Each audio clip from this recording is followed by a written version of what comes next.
Muy buenas tardes y bienvenidos a nuestra probablemente última clase de cálculo integral y series.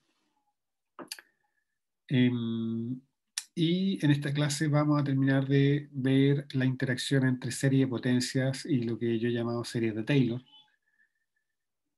Bueno, se llaman así, no es que yo lo vaya a llamar así. Bueno, ¿dónde quedamos? Lo último que vimos la clase pasada era de que la serie de potencias no solamente eran funciones continuas en su intervalo de convergencia, cosa que ya sabíamos y que viene del principal resultado del capítulo, o del primer resultado del capítulo más que el principal, sino que además son funciones derivables. Y que cuando yo las derivo, si yo quiero derivar esta función, y esto no me voy a cansar de enfatizarlo, esta función no es una suma finita, por lo tanto no es obvio que yo pueda derivar término a término y que eso sea la derivada. Eso no es obvio porque esto no es una suma finita. Esta es una función definida a través de un límite. Pero esa función definida a través de ese límite resulta ser diferenciable y su derivada es la serie con las derivadas término a término. ¿Ok? En particular lo que veíamos es que el radio de convergencia de esta serie era el mismo que el de esta serie y que además se tenía que la derivada de esta serie era esta serie que está acá. ¿Ya? Esa es la fórmula final. Y podríamos llamarle su recíproca o su análoga. Vimos también de la misma manera que si yo tenía que esta serie era convergente, esta serie también es convergente en el mismo intervalo de convergencia. Y además, uno prueba que esta función que está acá, bueno, es integrable, lo sabemos porque es continua, y toda función continua es integrable, pero además su integral se calcula como o su primitiva, si ustedes quieren, tomando primitiva término a término, ¿sí? Así que eso fue algo que demostramos en la clase pasada. Y ahora, en particular, vimos un ejemplo donde esta propiedad la usábamos para encontrar una serie que representaba el logaritmo, una representación del logaritmo en serie de potencias. Pero hoy día vamos a ver un par de corolarios de esto y después vamos a pasar a lo que ya es propiamente series de Taylor. Entonces, el primer corolario es que las series de potencia no son solamente derivables en su intervalo de convergencia, sino que en realidad son C infinito. O sea, tienen derivadas de todo orden y esas derivadas son siempre funciones continuas. Y la demostración de eso es muy sencilla porque básicamente se basan a que si llamamos f a esta función, la que definía por la serie de potencia, el teorema anterior nos decía que esta serie se puede derivar. ¿Sí? Que esta función es derivable y que la expresión para su derivada era la serie de las derivadas término a término. Entonces, formalmente podemos proceder por inducción, pero primero veamos la idea. Entonces, la demostración de la idea es la siguiente. Tenemos que f' de x, esto por el teorema anterior es la serie para k mayor o igual que 0, aunque sabemos que el caso k igual 0 desaparece, pero lo voy a escribir así, es k por a sub k x menos x0 a la k menos 1. Y si ustedes notan, cuando k vale 0, esto desaparece, entonces en realidad la suma va desde 1. Así que esta fórmula que tengo acá es exactamente esto para el caso k igual, para el caso, digamos, n igual 1. Pero todo esto se basa en lo siguiente, que si a esto que está acá yo le llamo a sub k tilde, lo que me doy cuenta es que f' es ahora una serie de potencias exactamente igual a lo anterior. ¿Sí? Y esta serie de potencia que tengo yo puesta acá, de hecho podría escribirla así, como AK menos 1 a la K menos 1, y esto es de K igual 1 hasta infinito. ¿Qué es lo que nos decía el teorema anterior? Que esta serie de potencias tiene el mismo radio de convergencia que está acá, pero ahora yo puedo mirar esta y yo sé que cuando tengo esta serie, eso es una función diferenciable y que su derivada es la derivada término-término. Entonces eso me dice que si yo quiero derivar esto, todo lo que tengo que hacer es derivar esto que está acá. Entonces me dice que f2' de x va a ser igual a la suma desde k igual 1, digamos, hasta infinito, de k menos 1 por A sub K menos 1 tilde por X menos X0 K menos 2. E iterando este procedimiento, llego exactamente a la fórmula que está acá. Pero el principio es que, como al derivar una vez yo no cambio el tamaño del intervalo de convergencia, eso significa que puedo aplicarle el mismo teorema, pero a lo que me resultó, porque lo que me resultó es también una serie de potencia en sí mismo. ¿Sí? Y como les decía, iterando uno llega a esta fórmula, y una vez que tengo esta fórmula, si yo la evalúo en x0, me doy cuenta que todo lo que tenga potencia es positiva, como tengo x menos x0, van a desaparecer, así que el único término que me sobrevive es cuando k vale exactamente n, porque n menos n es 0 y algo a la 0 vale 1, ¿sí? Entonces lo único que me sobrevive es la multiplicación de k por k menos 1 por k menos 2. Recuerden que k vale n, entonces n por n menos 1 por n menos 2 hasta n menos n por 1, o sea, n factorial, y el término cuando k vale n, que es a sub n. ¿Sí? Una vez que he establecido esta fórmula, esto sale gratis. ¿Ok? Ya, ahora vamos a hacer la demostración formal. Y para ello lo que vamos a hacer es simplemente usar inducción. Entonces, el caso base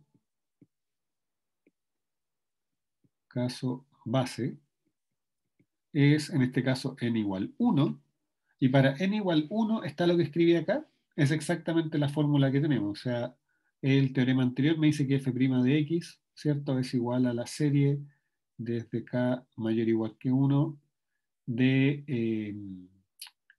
n por, perdón, de k por a sub k x menos x0 a la k menos 1. ¿Sí?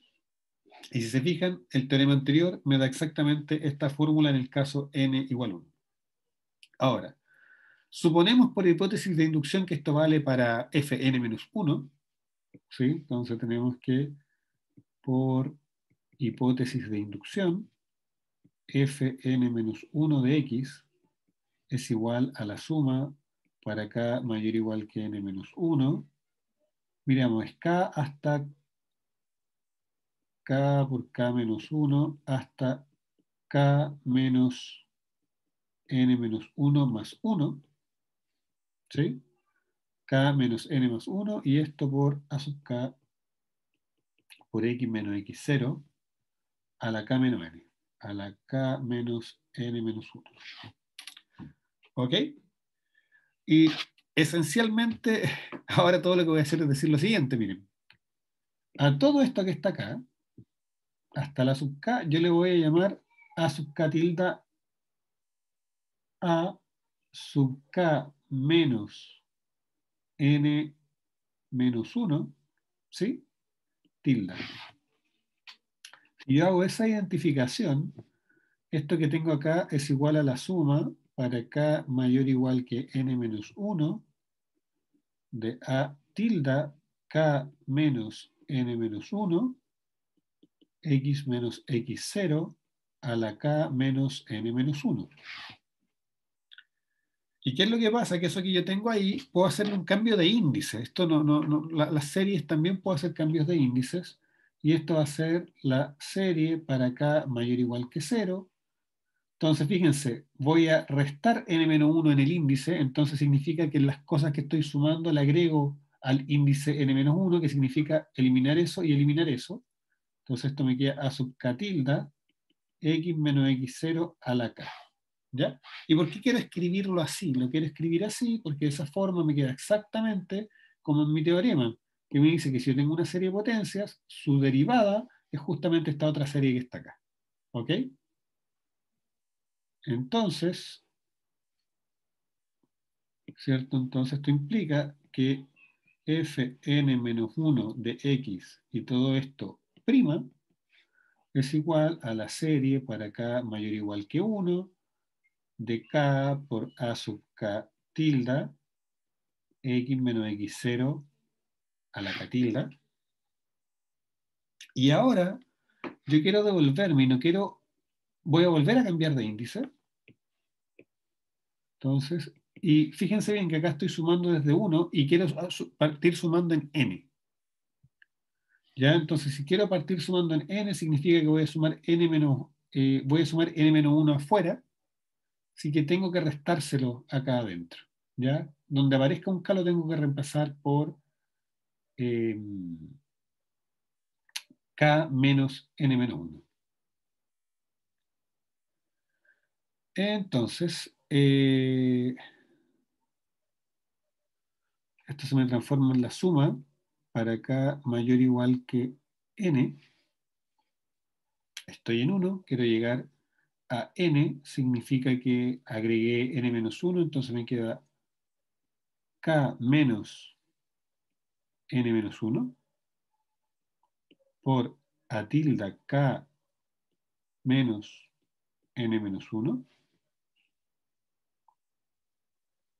y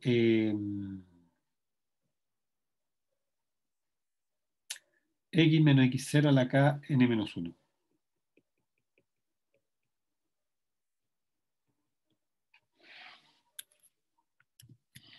Tenemos un pequeño error chiquitito, y es que acá nos faltó restarle 1. Sí, en la derivada término a término, cuando yo derivo x a la K, me sale le bajo una potencia. Ahí sí, entonces acá arriba nos queda K menos 1 menos n menos 1. Y ahí sí. Y ahora, recordemos cuánto valía AK tilde. AK tilde, en ese valor, en K menos n menos 1, exactamente lo que estamos haciendo era esta multiplicación que estaba acá, era K por K menos 1, K menos n menos 1 más 1 por A sub K. Entonces esto nos queda la suma para K mayor o igual que n de K por K menos 1. Teníamos acá K menos n menos 1 más 1. Y antes de poner el A, digamos A sub K, este que tengo acá, quiero poner este término que no he puesto. Entonces me queda K menos n más 1 A sub K. Y eso multiplicando a x menos x0. Y fíjense qué potencia. Tengo K menos 1 menos n menos 1. Ese menos n más 1. Entonces, lo que quiero decir es que este menos 1 que hay ahí, ese menos 1 de ahí, con este menos de acá, se transforma en más 1 y cancela ese que está ahí. Entonces esto nos queda K menos n. Y ahora si se fijan, de nuevo ese menos 1 de ahí se cancela con ese de ahí. Y así esto nos queda la suma para K mayor o igual que n, ¿cierto? Esto es la derivada enésima en x de K por K menos 1 hasta K menos n, K menos n más 1 a sub K por x menos x0 a la K menos n. ¿Ok? ¿Y qué es lo que pasa? Ahora, para la segunda parte del teorema, cuando evalúan x0, en x0, todos los términos de la forma x menos x0 a la K menos n, eso vale 0 para todo K mayor estricto que n. Porque para todo K mayor estricto que n, esto va a ser un polinomio de grado mayor o igual que 1 que tiene x0 como raíz. Sin embargo, cuando K vale exactamente n, esto que está acá no es un polinomio, sino que es la constante igual a 1. Entonces, la suma, eso me dice entonces que la suma, toda esta serie, digamos, en x0, es solamente el término cuando K vale n. Entonces nos queda n por n menos 1 hasta n menos n por n...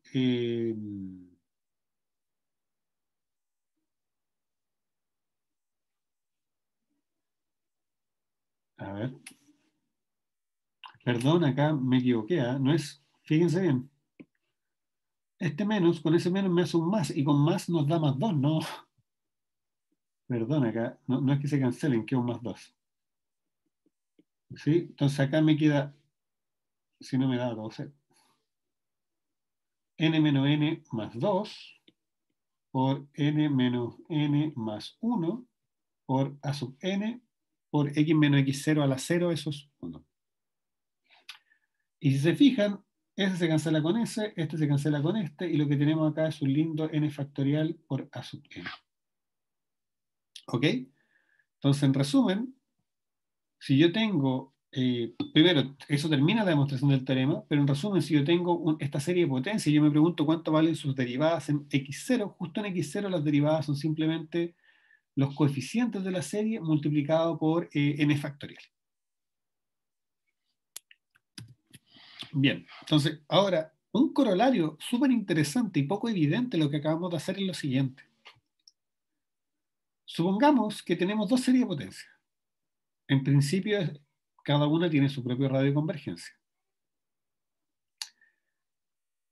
Pero supongamos que en algún intervalito, o sea, que para algún epsilon chiquitito, las series son iguales en todo este intervalo. ¿Sí? O sea, hay un intervalito alrededor de x0, porque es obvio que las series son iguales en x0, porque en x0 ambas series, bueno, no, una vale a0 y la otra vale b0, dependería del, si tienen el primer coeficiente igual, son obviamente iguales en x0. Pero acá yo le digo, supongan ustedes que por un intervalito son iguales. Si eso ocurre, entonces necesariamente estas series son iguales son la misma, digamos. AK es igual a B sub K, para todo K. ¿Ok? Fíjense que si esto ocurre en X0, yo sé que A0 es igual a B0, por lo que le acabo de decir, porque en X0 esta serie tiene un puro término, es A sub 0, y esta serie tiene un puro término que es B sub 0. Entonces, si estas dos series son iguales en X0, yo puedo decir, entonces A sub 0 tiene que ser igual a B sub 0. Pero lo interesante es que basta que sean iguales en una ventanita alrededor de x0, no importa lo chica que sea esa ventana, da lo mismo, para saber que en realidad estos coeficientes son todos iguales término a término y por lo tanto son la misma serie y por lo tanto tienen el mismo radio de convergencia. ¿Sí?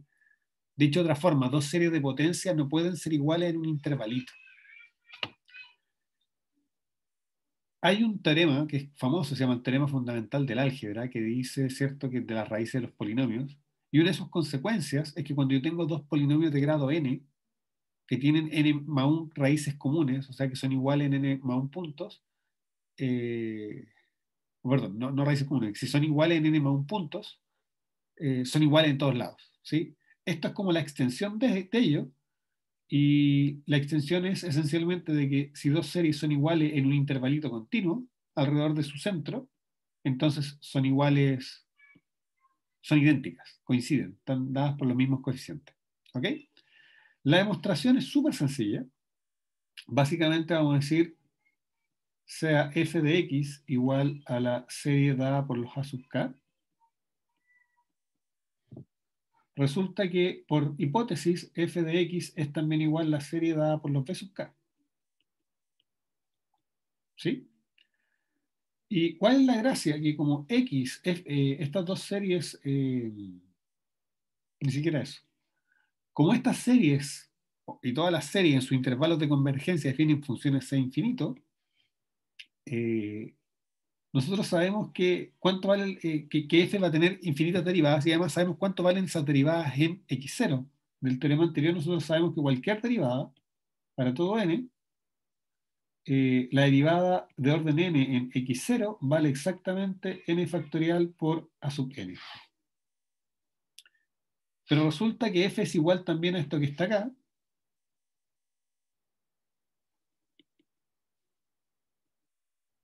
¿cierto? Por hipótesis f de x también es igual a b sub k por x menos x0 a la k en un intervalito alrededor de x0. Entonces, fn de x0 tiene que ser igual también a n factorial por bn. Pero si estas dos cosas son ciertas, eso me dice, ¿cierto? Que por acá abajito esto implica que n factorial por a sub n es igual a n factorial por b sub n, y esto para todo n. Bueno, simplifico los factoriales y eso implica que para todo n, a sub n es igual a b sub n. Uno podría decir, abusando mucho el lenguaje, pero para jugar, ¿no? De que las series son polinomios de grado infinito. Y como les decía, este teorema del álgebra nos decía que dos polinomios de grado n, o un polinomio de grado n tiene a lo más n raíces. Si un polinomio de grado n tiene n más 1 raíces, entonces el polinomio es 0, es siempre 0. Y eso implica lo otro que les decía, que si dos polinomios de grado n coinciden en n más 1 puntos, entonces son iguales. Acá tengo dos polinomios de grado infinito que coinciden en infinitos puntos. Y lo que nos dice este teorema es que entonces los polinomios son iguales, y cuando dos polinomios son iguales, cuando sus coeficientes son iguales. Esa es como toda la cadena lógica. Pero así haciendo abuso del lenguaje, porque estos no son polinomios. No existen los polinomios de grado infinito. ¿Ok? Entonces, pero en el fondo la moral es que si tengo dos series de potencias coincidiendo en un intervalito, entonces en realidad esas dos series de potencias son exactamente iguales, son las mismas. Bien, para continuar, vamos a comenzar a hablar sobre la aproximación de Taylor, ¿ya? Y polinomio de Taylor. Entonces, si volvemos al origen de nuestra conversación sobre funciones derivables, uno dice, mira, una función va a ser derivable en x0, f es derivable en x0, si ocurre lo siguiente, y es que el límite, cuando h se va a 0, de f de x más h, menos, en realidad, lo voy a hacer de otra manera, es decir,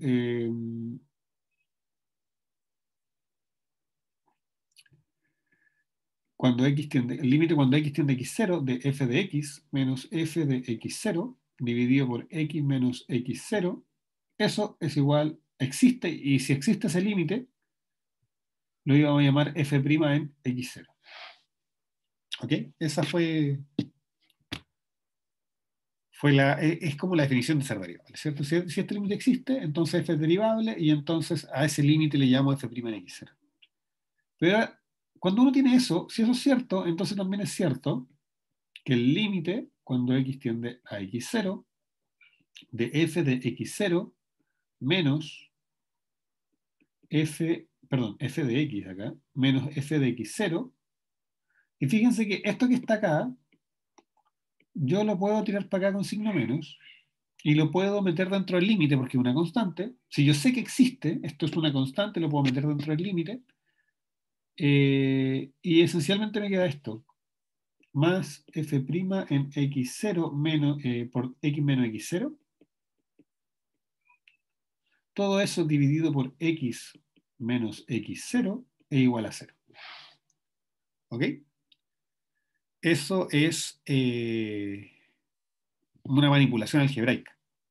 Ahora, ¿qué es lo bonito? Lo bonito es que esto que está acá, si uno lo mira, es una función lineal. Esto que está acá, yo lo podría describir de la siguiente manera. Yo puedo decir, mira, esto es un i sub 0 más una m veces x menos x sub 0. Eso es una recta que pasa por x sub 0, que en el punto x sub 0 pasa por y sub 0 y que se mueve con pendiente m.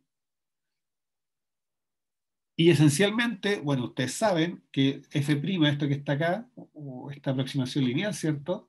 Es la recta tangente a la curva. Y uno dice, cuando tengo una función derivable, esa recta tangente a la curva f de x se parece a f de x, ¿cierto? Y de hecho, este límite que está acá, esta definición casi, lo que me dice es que esa recta que yo tengo se parece tanto a f de x que cuando cerquita de x0 yo la comparo con x menos x0, eso vale 0. O sea, lo que le estoy diciendo es que si esta cantidad es chiquitita, esta cantidad acá arriba es todavía más chiquitita. Y eso es lo que me dice que localmente, muy cerca de x0, f de x yo la puedo aproximar por su aproximación lineal. Por eso que está ahí, se parecen. ¿Ok? Entonces, para ilustrar lo que le estoy diciendo, vamos a hacer una pausa en esto y vamos a ver un gráfico. ¿Profe? Bien, entonces acá tenemos un programa para graficar y voy a ilustrar lo que estaba diciendo. Miren, vamos a partir por una función que es muy simpática, que es el seno de x.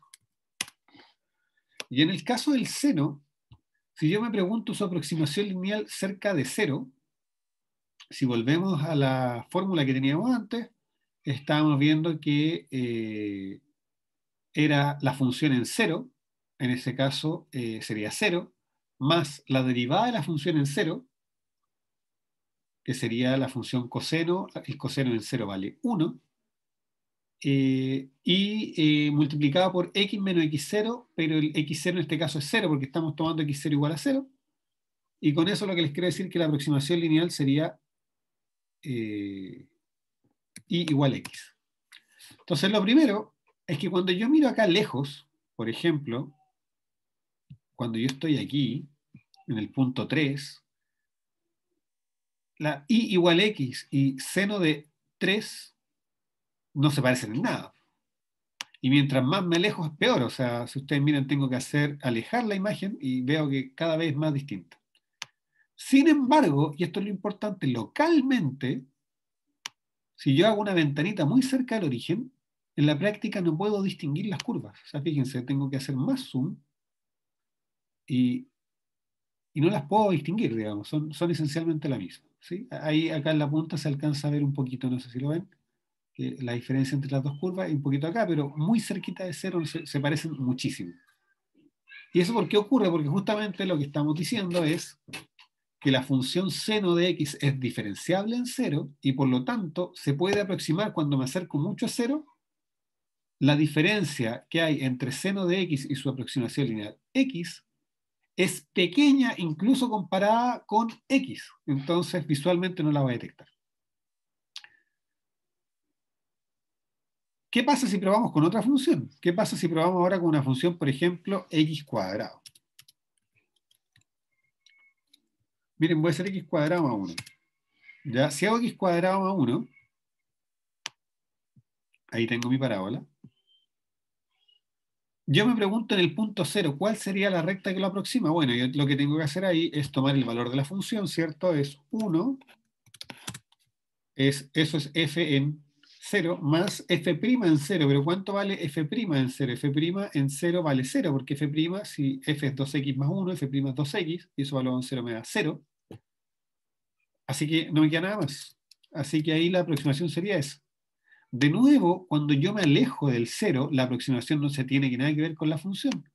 Sin embargo, cuando estoy cerquita, ¿qué pasa si yo me quedo acá entre menos 0,1 y más 0,1? Se parece bastante, o sea, hay una diferencia, por supuesto, pero si se fijan, en esta zona se confunde. De nuevo, yo no estoy diciendo que esta aproximación sea global. Lo que yo estoy diciendo es que si una función es diferenciable en un punto, localmente se va a parecer mucho a su aproximación lineal. ¿Qué pasa cuando nos alejamos un poco y miramos, por ejemplo, el punto 1? A ver, centrar, alejar. En 1, la función vale 2. Entonces la aproximación lineal parte poniendo acá un 2, más, y la derivada de esto dijimos que era 2x, así que va a ser 2 por 1, o sea, 2, x menos 1, porque ahora estoy tomando como x0 el 1. Entonces esa es la aproximación lineal.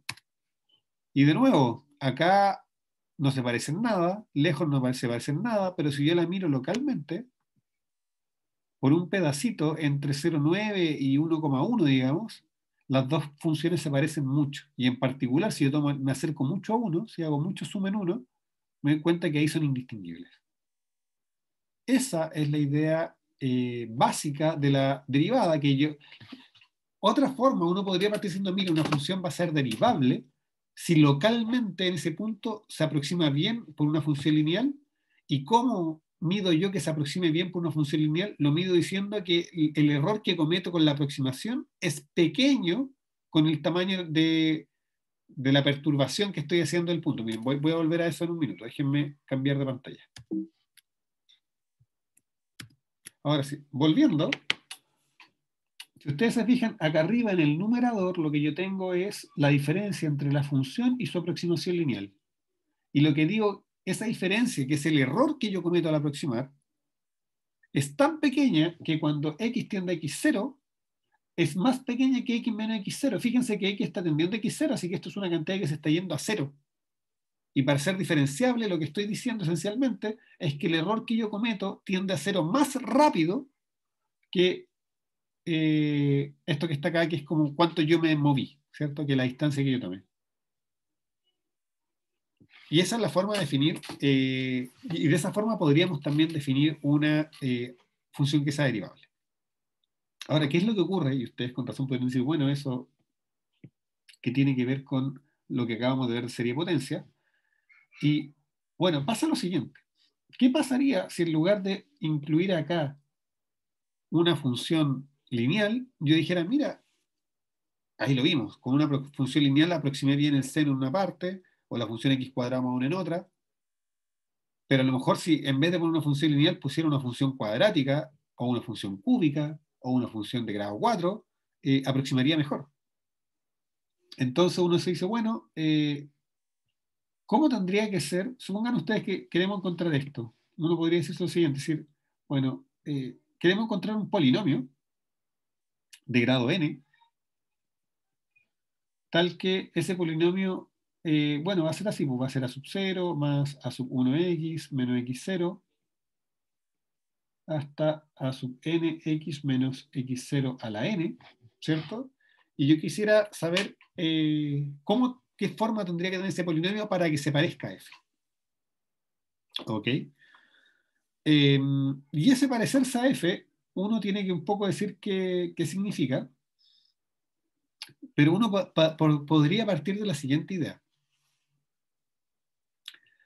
Cuando yo miro la aproximación lineal, si yo mi aproximación lineal la evalúo en x sub 0, me queda, esto desaparece, y me queda f de x sub 0. O sea, la aproximación lineal, la aproximación de orden 1, es algo que la derivada de orden 0 son iguales, ¿cierto? La derivada de orden 0 de la función. O sea, si ustedes se fijan, tendríamos algo así como que Pn en x0 tiene que ser igual a f en x0.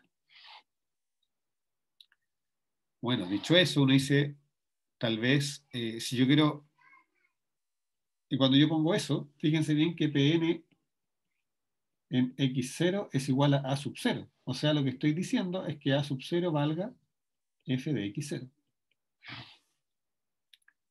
Chuta, tengo que determinar todos los otros coeficientes, pero hay una cuestión simpática de los polinomios que cuando yo los derivo, voy matando cosas, ¿cierto?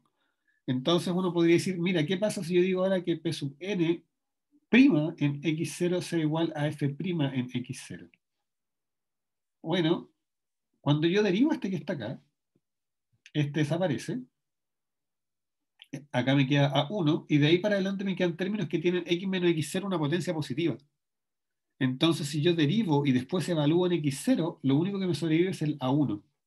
Entonces, acá me va a quedar que, ¿cierto? Pn en x0 es a1, Pn'.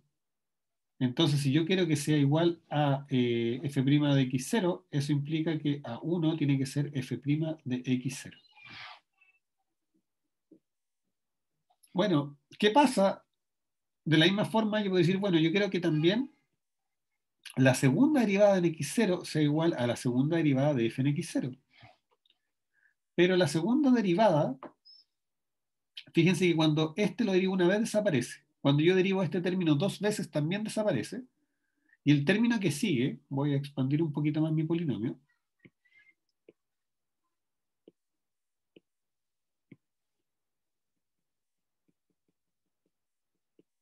¿cierto? A 2 por x menos x0 al cuadrado. Este término, cuando yo lo derive una vez, me va a soltar un 2. Y cuando lo derive dos veces, va a desaparecer la variable, va a quedar solamente 2a2. Y el resto de los términos son términos que son de grado 3 o superior, entonces al derivarlos dos veces todavía me queda x menos x0, así que al evaluarlo en x0 desaparecen.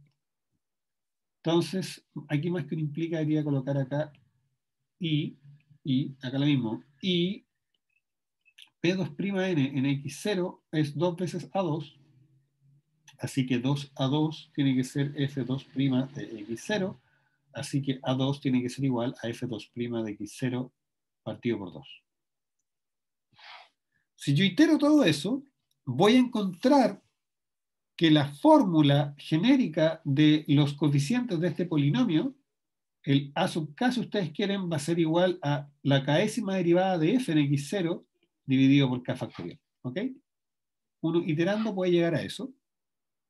Y con eso habríamos encontrado un polinomio que es igual a f, un polinomio de grado n, que es igual a f en sus primeras, en x0, y además sus primeras n derivadas son iguales a f en x0. Entonces, volvamos al ejemplito del seno, antes de seguir. Entonces, por ejemplo, si pienso en seno de x, y yo quisiera aproximarlo por algo de orden 3, yo tengo que, entonces, voy a escribirlo más allá mejor, f de x igual seno de x. Entonces yo tengo que f' de x es coseno de x, f2' de x es igual a menos seno de x, y f3' de x es igual a menos coseno de x. Esto me dice que el polinomio P3 de x con el que yo tengo que aproximar va a ser seno de 0 más coseno de 0 por x menos 0 más, más menos seno de 0 por x menos 0 al cuadrado más menos coseno de x, perdón, coseno de 0 por x menos 0 al cubo. Ahora, ¿qué es lo que pasa? Que el seno de 0 vale 0 y el coseno de 0 vale 1. O sea, el polinomio acá me queda simplemente x menos x al cubo. Vamos ahora a volver a la aplicación para graficar y vamos a ver cómo esta función que está aquí se parece a la función seno mucho más que la aproximación lineal y por un intervalo un poquito más grande. Bien, entonces acá volvamos a nuestra función y igual seno de x. Centrar, igualar. Y nuestra primera aproximación la habíamos conseguido simplemente la aproximación lineal, era eso. ¿Qué pasa ahora con la aproximación de orden 3? Vamos a agregarla acá. Es x menos x cubo, ¿cierto? Pero ojo con algo, que nos faltó, que esto le iba poniendo a los coeficientes, le iba poniendo, lo iba dividiendo por un factorial. Entonces en este caso este x cubo es dividido por 3 factorial, y 3 factorial es lo mismo que 6. ¿Sí? Entonces, acá nos falta eso dividido por 6. Y ahí ustedes pueden ver que funciona mejor que la aproximación lineal, ¿no? Ahí está la aproximación lineal. Perdón.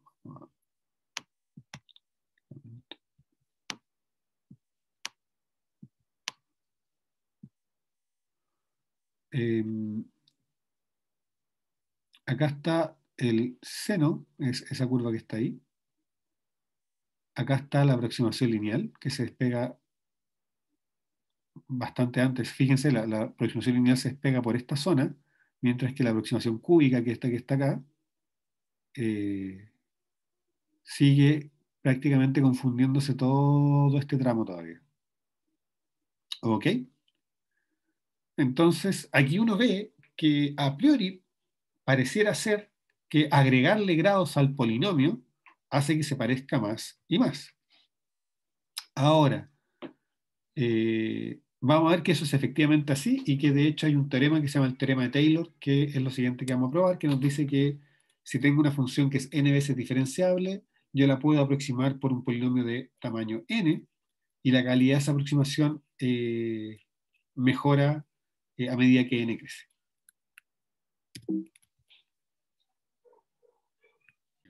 Lo que les decía es que me lo estaba graficando, que no hay que olvidar que no aparece este k factorial, ¿sí? O ese 2 que apareció ahí. Entonces acá no aparecía ese 6.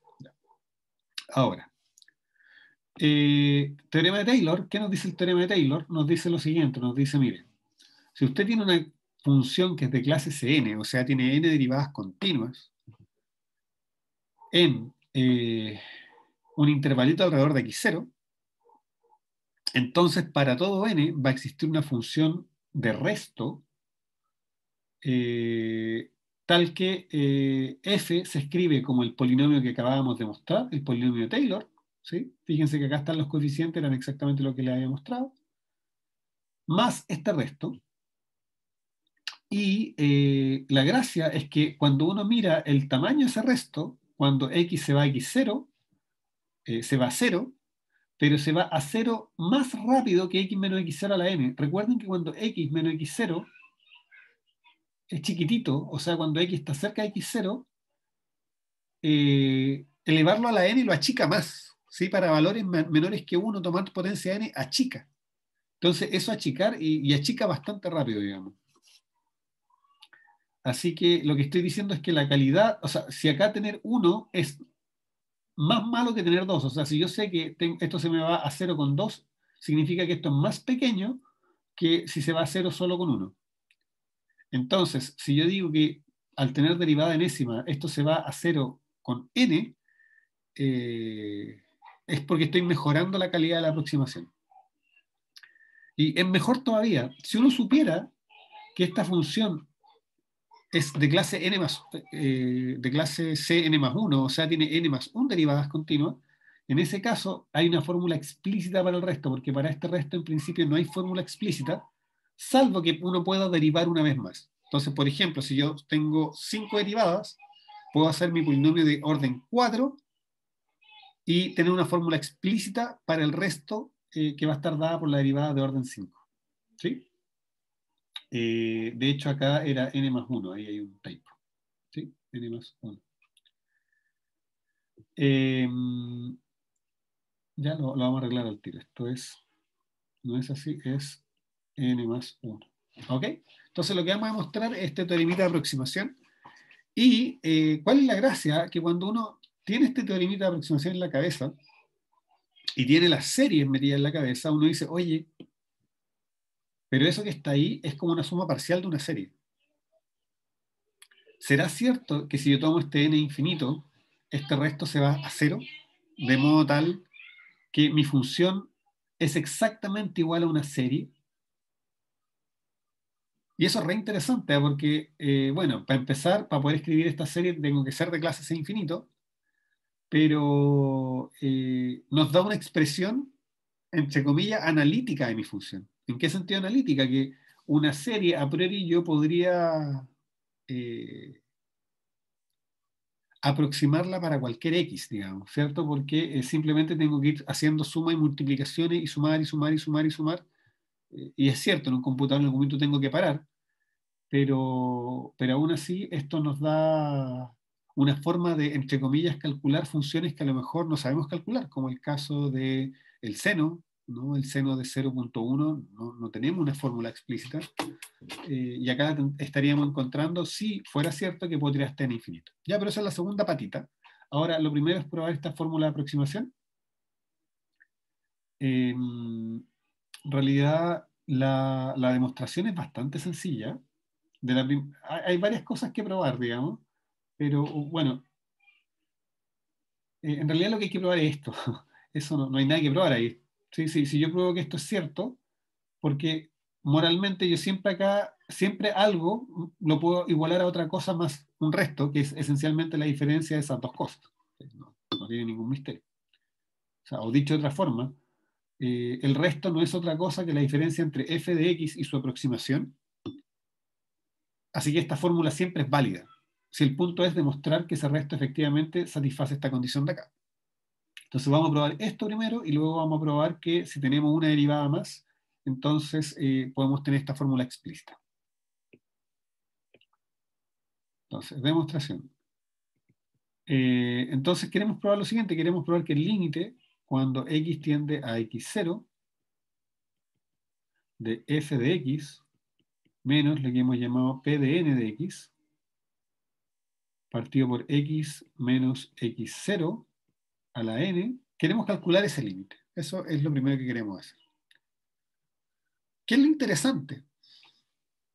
Que nosotros sabemos que este polinomio toma el mismo valor que f en x0, así que cuando x tiende a x0, lo de arriba se me vuelve 0 y lo de abajo también. O sea, estoy en un típico límite de la forma 0 dividido por 0, y esos límites uno los ataca aplicando la regla del L'Hopital. Entonces, por L'Hopital, esto va a ser igual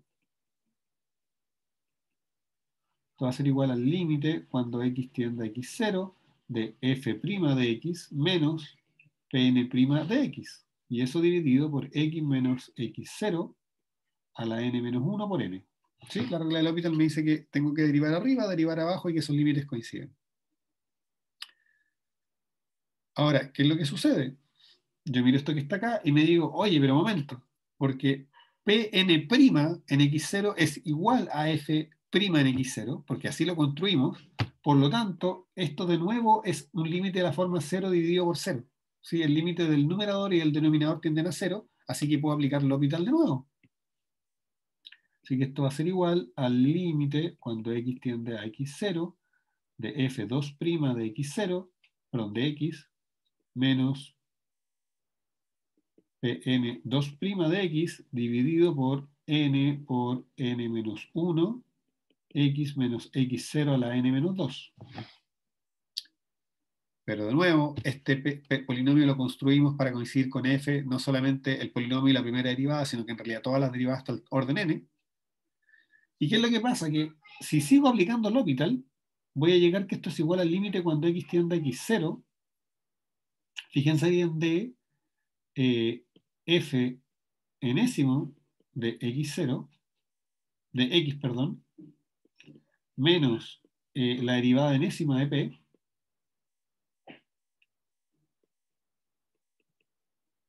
en x, y esto dividido, y abajo, ¿qué es lo que me queda? Abajo, cuando yo hago, esto lo he hecho n veces, lo único que me queda es un n factorial.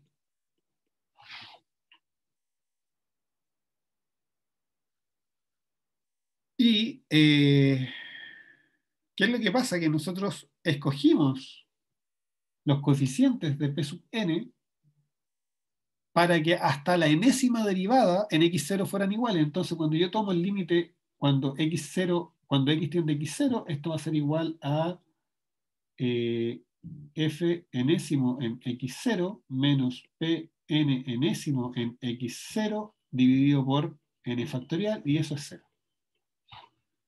Así que efectivamente, si a esto que está acá, ¿cierto?, es lo que llamábamos ante p sub n,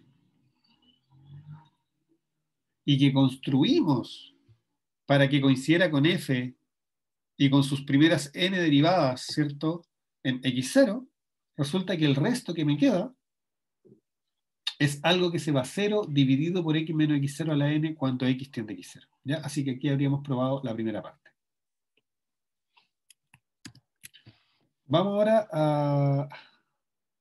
a probar la fórmula para el resto. Y la demostración es por inducción. Entonces,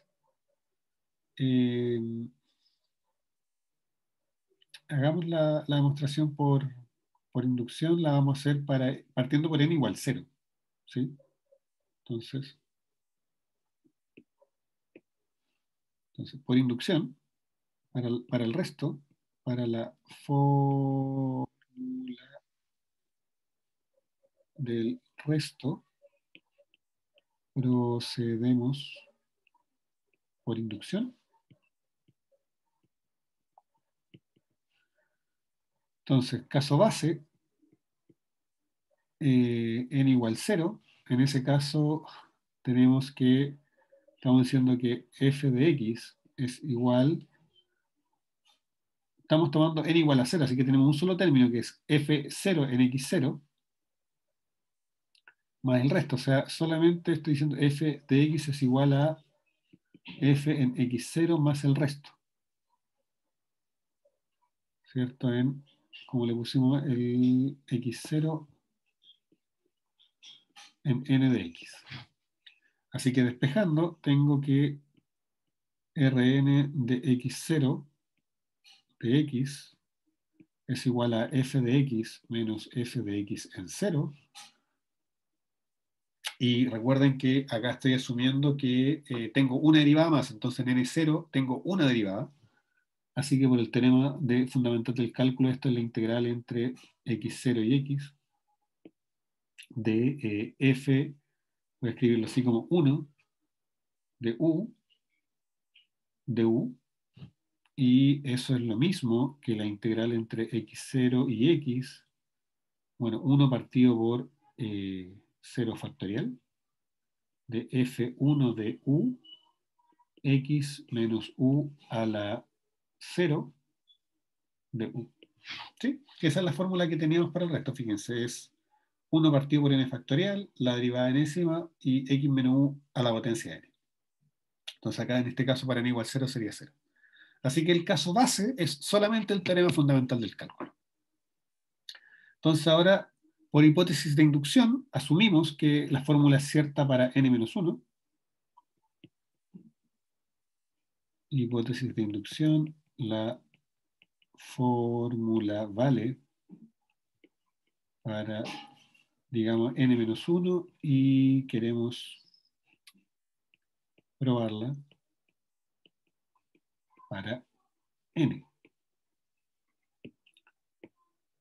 Entonces lo que estoy diciendo esencialmente es que el resto de en x0 de tamaño n-1 de x, eso es igual a 1 partido por n-1 factorial, la integral entre x0 y x de fn de u por x menos, perdón, menos u a la n-1 de u. ¿Ok? Déjenme ver que lo vi bien. Sí, está bien. Y ahora queremos ver qué pasa con el resto de tamaño n. Bueno, no de tamaño n, perdón, de grado n. Y para ello, lo que voy a hacer es integrar por partes. Y fíjense que si yo integro por partes, esto me queda 1 partido por n menos 1 factorial. Esta función ya la puedo derivar una vez más. Y esta es fácil de integrar, entonces yo voy a decir esto es fn en, digamos, de u por la integral del que está al lado, la primitiva que es x menos u a la n partido por n, esto entre x0 y u, perdón, y x. Y esto, fíjense que la variable de integración es u. Entonces, cuando yo derive me bota un menos, así que esto es con signo menos. Y esto, en principio, menos la integral entre x0 y x de fn más 1 de u por la otra función, digamos, sin derivar, que sería menos x menos u a la n partido por n, perdón, y eso de u. ¿Ok? Y cuando yo evalúo esto en x, el primer término me da 0, porque es un x menos x, ¿sí? X menos x, esto me da 0. Y solo sobrevive el término en x0, con ese signo menos y el menos que viene de la diferencia, me queda más. Entonces lo que estoy tratando de decir es que esto es igual a 1 partido por n menos 1 factorial, factor de f enésimo en x0, x menos x0 a la n partido por n. Voy a colocar aquí el partido por n. Y esto, ese menos con ese menos me da más, y este 1 partido por n lo saco, así que me queda 1 partido por n la integral entre x0 y x de fn más 1 de u, con lo escribo abajo, de x menos u a la n con respecto a u. Y si ustedes se fijan, este término que está acá es el que le falta al polinomio de grado n-1 para hacer la aproximación de grado n, cuando lo multiplico por ese que está ahí. Y esto que está acá es la fórmula para el resto de grado n. Entonces, pero voy a escribirlo. Así, tengo que el resto en x0 de grado n menos 1 en x es igual, lo que les decía, esto que está acá multiplicado por ese que está allá, me queda un f enésimo en x0 dividido por n factorial por x menos x0 a la n, más, y cuando multiplico este que está acá por este que está acá, me queda 1 partido por n factorial, el resto tamaño n. O sea, esto es el resto de grado n, perdón, de grado n de x. Así que, si yo sé, por hipótesis de inducción, lo que yo tengo es que f de x es igual al polinomio de grado n-1 en x más el resto en n-1 en x0 de x. Eso que está ahí, pero eso es lo mismo que decir, según lo que acabamos de encontrar, Pn-1 de x más Fn x0 partido por n factorial x menos x0 a la n, más el resto, la fórmula que queríamos para... Miren, en vez de escribir esto, lo que es cierto, pero aquí queda más transparente, voy a copiar la fórmula. Es más 1 partido por n factorial la integral entre x0 y x de f n más 1 de u por x menos u a la n de u.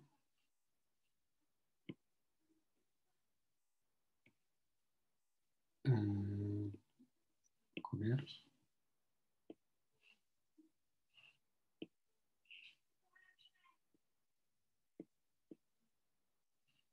Pegamos ahí, ¿ya? Solo para que no parezca como que estoy haciendo trampa. Y lo pegamos acá también. ¿Ok? Pero si se fijan, esto que está acá, eso que está ahí, es justamente el polinomio de grado n. Porque el polinomio, al polinomio de grado n-1, el término que le falta es ese. Así que esto es igual al polinomio de grado n en x más eso que teníamos ahí. Pero nosotros dijimos que f de x, cuando al otro lado iba a ser igual a pn de x más el resto. Así que esto que está ahí es el resto. ¿Ok? Porque ¿qué era el resto? Exactamente la diferencia entre este y este. Entonces, de acá esto implica que el resto de tamaño n en x0 de x es lo que queríamos mostrar. La fórmula que queríamos. Entonces, lo que les decía, que como llegamos, fíjense bien cómo estoy usando la hipótesis de inducción. Por hipótesis de inducción, yo tengo esto que está acá. ¿Ok?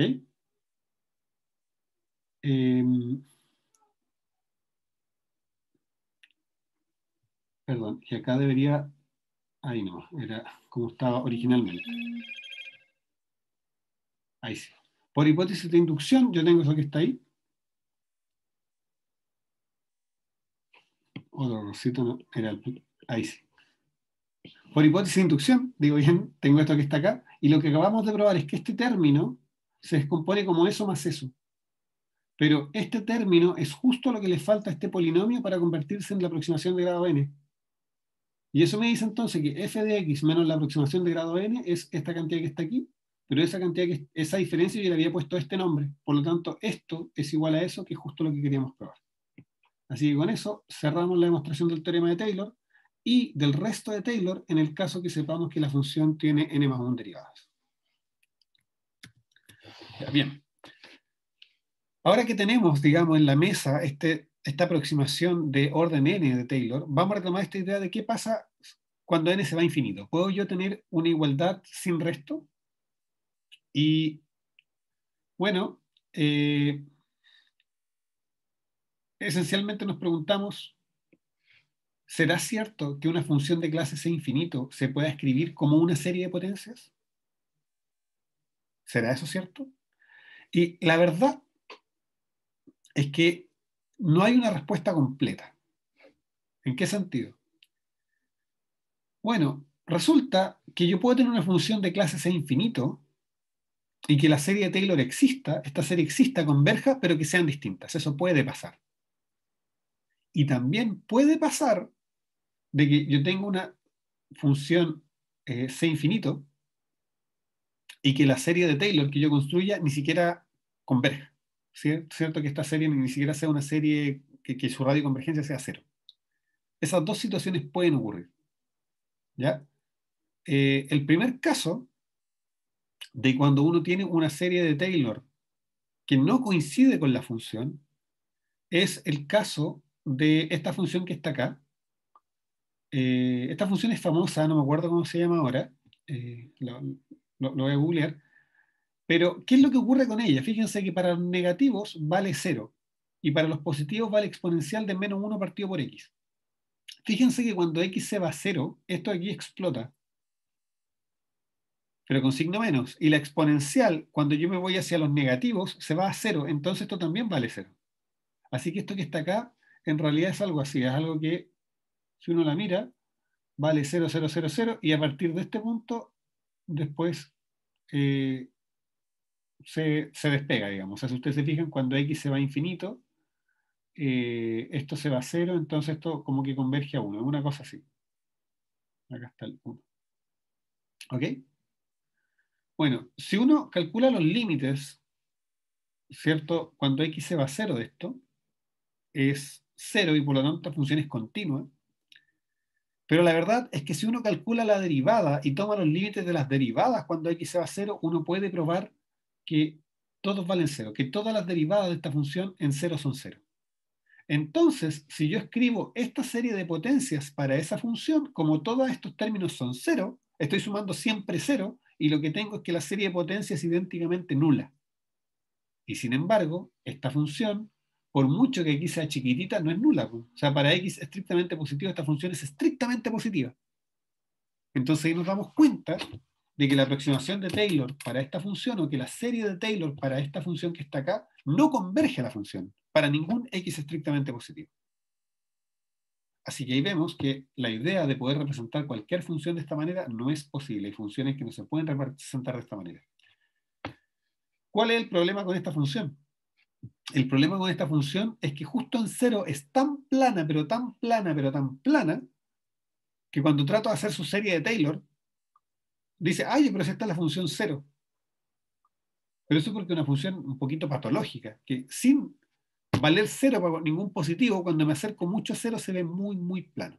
¿Ok? Entonces es el primer caso donde vemos que la serie de Taylor no converge a la función, a pesar de que la función sea de clase C infinito, ¿ya? Y a pesar de la serie de Taylor converger. Entonces, como les decía, ¿será cierto que yo puedo hacer esto? Bueno, la verdad es que en principio uno puede ocurrir que esta serie converja pero no sean iguales. Incluso f siendo de clase C infinito, esa es la gracia. Incluso f siendo de clase C infinito. No es un problema de que f no sea suficientemente regular.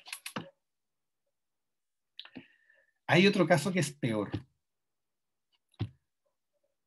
Esta función que está acá es una función que yo sé que ustedes la miran y les parece súper exótica. Pero no es tan exótica. O sea, si uno la mira con detención, fíjense bien que para cada x lo que hace es tomar coseno de x por t cuadrado, multiplicarlo por e a la menos t e integrarlo con respecto a t. Esto es una integral impropia que está bien definida porque esta es una función acotada y la exponencial converge a cero súper rápido en el infinito, así que esto que está acá está bien definido. Es una función. Y eso es lo que no vamos a hacer en este curso porque requiere saber cálculo en varias variables, pero uno puede demostrar que esta función es de clase C infinito.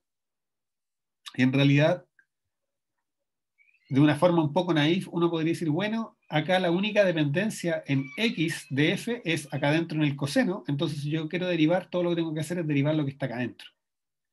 Y ahí eso es más o menos cierto, y esencialmente con técnicas de cálculo en varias variables uno ve que si quiere derivar esta función lo que tiene que hacer es tomar la derivada parcial a esto y después integrar. Y haciendo eso, uno puede probar que las derivadas pares en cero valen esto que está acá, y las derivadas impares valen cero. ¿Y qué es lo que ocurre? Que fíjense que este es un 4K factorial. O sea, este es un término que nos está yendo a cero. y esencialmente uno puede ver que, más allá de que no se vaya a cero, si uno le hace el criterio del lim-sub, si uno calcula el lim-sub de la raíz késima de esto, uno puede mostrar que eso vale infinito y por lo tanto la serie de potencias definida a partir de estos coeficientes tiene radioconvergencia cero. ¿Ok? Eso sí lo pueden hacer ustedes, ustedes le toman valor absoluto a esto, le calculan lim-sub a la raíz enésima y eso no se va, eso se escapa, a la raíz késima, perdón, y eso se escapa. Y la razón, bueno, ¿y eso qué nos dice? Nos dice que eh, si yo quisiera que esta serie converja, no lo hace en ninguna parte.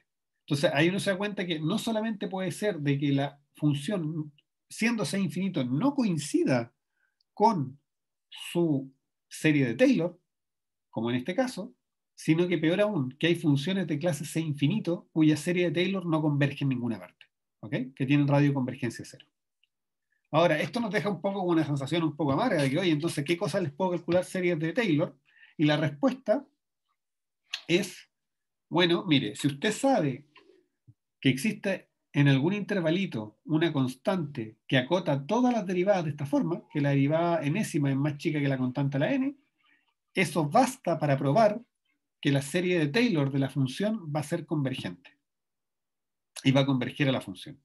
¿Ok? Y la demostración a estas alturas se nos hace más o menos sencilla. ¿Por qué? Porque fíjense que si yo miro f de x menos la aproximación de Taylor hasta n, menos la suma parcial si ustedes quieren hasta n, de k igual 1 hasta n, de fk en x0 partido por k factorial por x menos x0 a la k, eso que está ahí no es otra cosa que el valor absoluto del resto de tamaño de grado n en x0 de x.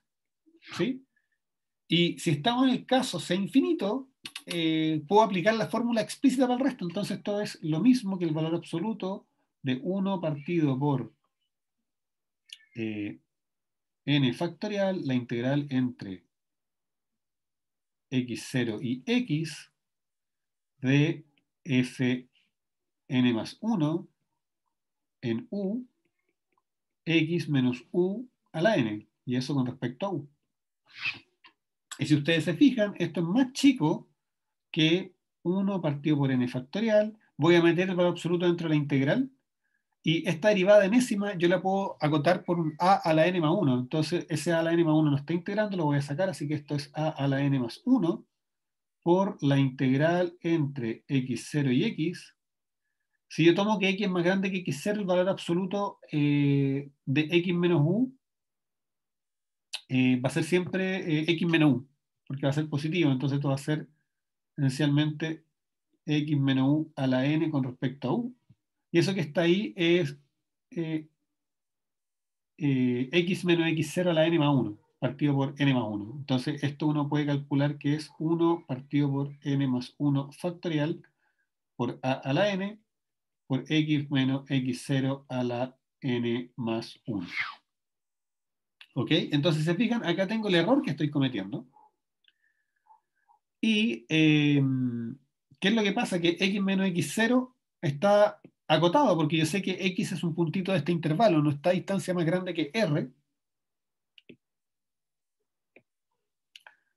Así que si yo miro el valor de f de x menos el polinomio de orden n, eso es más chico que a a la n por r a la n más 1 dividido por n más 1 factorial.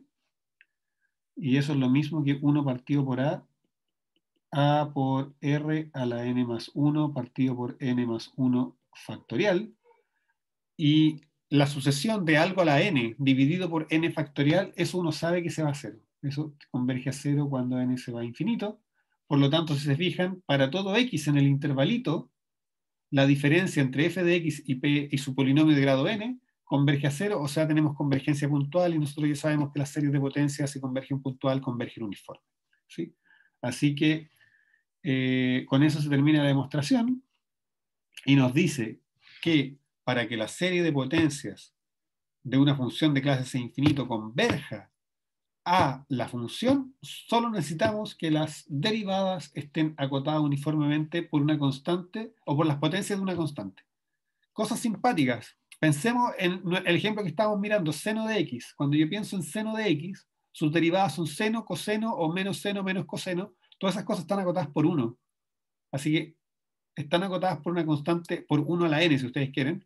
Y eso me dice entonces que la serie de potencias del seno justamente va a converger a la función seno. O sea, que la función seno de x yo lo puedo escribir con una serie de potencias y lo mismo con el coseno. Bueno, y también en realidad lo mismo con la exponencial y con prácticamente todas las funciones que uno más o menos conoce y utiliza más frecuentemente. Miren, para terminar, vamos a hacer un par de ejemplos. Un parcito nomás. El primero, y solo porque es muy fácil de hacer, ¿qué pasa con la exponencial? Resulta que la exponencial e a la x, sus derivadas son fáciles de calcular, pues yo sé que cualquier derivada de la exponencial, ¿cierto? O sea, si f es igual a x, si f de x es igual a e a la x, cualquier derivada es e a la x. Y eso me dice que si yo quiero encontrar la serie de potencia en cero, fn de 0 va a ser siempre 1. Así que lo que estoy diciendo es que la exponencial se escribe, porque fíjense, las derivadas en 1 están acotadas, ¿cierto? Bueno, de hecho en un intervalito están acotadas. En cualquier intervalito van a estar acotadas por el e al borde, e a la r, digamos, ¿cierto? Lo más alejado de 0 que esté, pero están acotadas igual. Y e a la x entonces va a ser igual a la serie de k igual 0 hasta infinito de 1, que es f derivada késima en 0, dividido por k factorial, por x menos 0 a la k. Bueno, eso se ve feo, así que déjenme escribir directamente x a la k. Y ahí tendríamos una expresión analítica para la exponencial. Vamos a hacer después, vamos a cerrar escribiéndolo, viéndolo en el gráfico, pero antes de pasar, ¿qué pasa con, por ejemplo, el seno entonces? Si f es el seno de x, entonces uno sabe que las derivadas son así, es f' es de x es coseno, f2' de x es igual a menos seno, f3' de x es igual a menos coseno, y f4 de x es igual a seno. O sea, si se fijan, vuelvo a f. Entonces yo ya sé que si ustedes quieren todas las derivadas, hacen este ciclo. Seno, coseno, menos coseno. Seno, coseno, y así sucesivamente. Y eso me dice entonces que fn en 0 va a tomar 4 valores posibles. Pero esos 4 valores, fíjense que en los impares va a ser 0. ¿Se fijan, no? Cuando k vale 0, por ejemplo, cuando n vale 0 es 0, en los pares vale 0, y en los impares va a tomar el valor 1 y menos 1, ¿cierto? Porque coseno de 0 es 1 y menos coseno de 0 es menos 1. Entonces, en realidad, esto va a ser igual a 1 o menos 1. Y uno puede mostrar, cuando yo quiero escribir 1 o menos 1, una forma de una sucesión alternando, ustedes ya saben que es menos 1 a la k, ¿cierto? Y en realidad uno se da cuenta de esto, que con eso el seno de x se escribe como la suma para k mayor o igual que 0 de menos 1 a la k partido por 2k más 1 factorial por x a la 2k más 1 potencia 2,1. ¿Por qué? Porque fíjense que esta es la derivada 0 y esta es la derivada 2. Y en las derivadas 0 y 2, o sea, en todas las pares, porque voy ciclando, valgo 0. Entonces, bueno, acá debería haber agregado un valor. Vale 0 también. 0, 1 o -1. Entonces las potencias pares no me van a aparecer porque las potencias pares van a estar acompañadas por un 0. Y de las potencias impares, la primera potencia impar que me aparece es positiva. Entonces, la primera potencia par que me aparece positiva lo logro poniendo ahí un -1 a la k, porque -1 a la 0 es 1. Y después yo sé que va a ser negativa y después van alternando simplemente. Entonces, por eso es que me queda -1 a la k. ¿Sí? Entonces, esta es una manera de escribirlo, pero es esencialmente la misma fórmula, solo diciendo, mira, todas las potencias pares van a desaparecer, y si desaparecen las potencias pares, desaparecen los factoriales pares del denominador, y en las potencias impares voy a ir alternando de más a menos. Entonces parto con -1 a la k. Ok, esos dos ejemplitos los vamos a ver en un gráfico, y con eso vamos a dar por cerrada la clase. Entonces, bien, entonces como les decía, vamos a partir por el seno, que lo tenemos acá. Si se fijan, el primer término de que habíamos encontrado era, decíamos, la potencia 1, que está aquí. Cuando k valía 0 era x a la 2k más 1, entonces la potencia, si k vale 0, es 1, está acá. Después acá está cuando le agregamos el siguiente término, que es la potencia cuando k vale 2, 2k más 1 se vuelve 3, entonces me queda x cubo, me queda negativo y me queda dividido por 2,1 factorial o 3 factorial, digamos, y 3 factorial es 6. Entonces acá voy a apagar ese mejor y lo voy a hacer acá nomás y vamos a ir agregando cosas acá. Entonces el siguiente quedaba positivo y el siguiente sería entonces x a la 7 dividido por, no, esto es x a la 7 dividido por 7, perdón, por, estamos diciendo k igual 5. 5 factorial, 5 factorial es 120, si no me falla la memoria. Y fíjense cómo se alargó el espacio donde se parecen. ¿Lo notaron, no? Entonces después viene menos x a la 9, porque voy alternando, dividido por, esto era k igual 1, k igual 2, k igual 3, k igual 4, serían, cuando k vale 4, es 9 factorial. 9 factorial no me lo sé de memoria. 9 factorial es, ya, un número 362.880. Y fíjense cómo empieza, ese siempre es el seno, esa curva siempre es el seno. Y fíjense cómo cada vez se va apareciendo más y el intervalo donde se va apareciendo más empieza a crecer, ¿no? Bueno, si ustedes siguen agregando términos que, como pueden ver, se vuelven menos tediosos, uno eventualmente puede aproximar el seno en el intervalo tan grande como uno quiera, simplemente agregándole más y más términos. Ahora vamos a, ¿qué pasa con la exponencial? Que era un poquito más amable. Entonces acá voy a verificar la exponencial. Vamos a verificarla ahí. Y veamos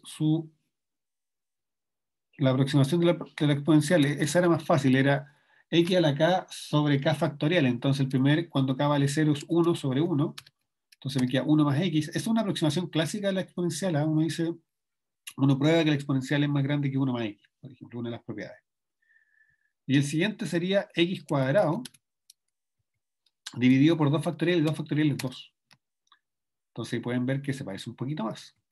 El siguiente término es x al cubo dividido por 3 factorial, que es 6. Y ahí pueden ver que se empieza a parecer un poquito más. El siguiente es x a la cuarta, y eso dividido por 4 factorial es 4 por 6, 24. Después viene x a la quinta dividido por 120. Y si se fijan, cada momento empieza a crecer. O sea, la primera aproximación lineal era bien pobre, pero si ahora yo la miro entre, digamos, menos 2 y 2, mi polinomio de Taylor, mi aproximación de Taylor, bueno, ahí es un polinomio porque es finito, ¿cierto? Mi polinomio de Taylor y mi función de aproximar se parecen un montón ahora en ese intervalito. Hay una cuestión súper interesante con respecto, bueno, voy a agregar uno más, aquí a las 6, ¿cierto? Dividido por 720. Y ahí ven que entre menos 2 y 2 ya la aproximación es muy, muy buena. Y de hecho es muy, muy buena como entre menos 2 y pareciera ser que casi 3. Vamos a mover un poquito. Miren, hasta 3 la aproximación es muy buena. Cuando uno piensa cómo una calculadora o cómo un computador evalúa numéricamente la expresión e a la x, o sea, si yo le pregunto al computador cuánto vale exponencial de 4, ¿cómo lo calcula? La respuesta es que dentro del computador están guardados estos coeficientes, no sé, 16 coeficientes, y el computador evalúa el polinomio de Taylor. Y esa diferencia entre el valor que el computador toma con el polinomio de Taylor y el valor teórico, digamos, de e a la 3, es, uno podría decir, el error que comete la máquina al aproximar. Ahora, ¿qué es lo que pasa? Que como los computadores son cada vez más potentes, cada vez guardan más coeficientes y son capaces de reproducir mejores aproximaciones, ¿cierto? Pero en el fondo, todo lo que vemos en el computador, todas las cosas que aparecen son siempre aproximaciones, ¿no? No hay nada exacto, salvo que hayan cosas que tengan solución analítica, digamos, ¿ya? Pero bueno, entonces, con esto daríamos por cerrado el curso. Esta era la última clase. Muchas gracias por haber venido, muchas gracias por bueno, toda la participación en clase. Bueno, un comentario adicional, ¿eh? Cosa importante, esto de la serie de Taylor, antes que se me olvide, la serie es estamos tomando infinitos términos, entonces queremos tomar infinitas derivadas, es algo que tiene sentido para funciones de clases e infinito. Ahora, ¿qué es lo interesante? Que en muchos casos, esa aproximación con infinitos términos, entre comillas, aproximación con infinitos términos, que es la serie de Taylor, va a ser igual a la función y va a ser igual en todos los reales. Por ejemplo, en el caso de la exponencial, uno puede probar que la serie de Taylor converge en todo R y coincide con e a la x en todo R. Ahora, en el caso de las funciones que no son C infinito, lo que ocurre es que yo puedo hacer aproximaciones locales. Y ahí yo no puedo decir, en el caso de funciones de clase C2 que no sean polinomios, no son iguales a su polinomio de Taylor ni siquiera localmente, son parecidas. Solo coinciden en el punto donde yo hago el desarrollo de Taylor, pero la gracia es que mientras más derivadas tenga, más me voy a aparecer en una ventanita alrededor, ¿cierto? Una ventanita alrededor del punto donde yo hice el desarrollo, más me voy a aparecer a la función según más derivadas tenga. O sea, si ustedes miran, en este mismo mono que tengo acá todavía puesto, lo que estoy haciendo es aproximar e a la x, lo estoy aproximando bien, digamos, a partir de menos 2,5 hasta 2,5, y ahí tengo una aproximación local de grado 6. O sea, si e a la x fuera solo con 7 derivadas o 6 derivadas, yo igual puedo hacer este polinomio, ¿cierto? Y lo que yo digo es que este polinomio se parece acá entre medio mucho a la función, ¿cierto? El error que cometo es muy pequeñito en mi aproximación local. Sin embargo, no puedo decir que este polinomio, incluso aquí en el medio, sea igual a e a la x.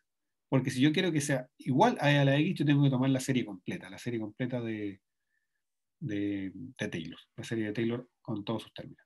¿Ok? Ya. Dicho eso, ahora sí que damos por cerrado el curso. Muchas gracias por su atención, por venir y espero verlos más adelante en la carrera.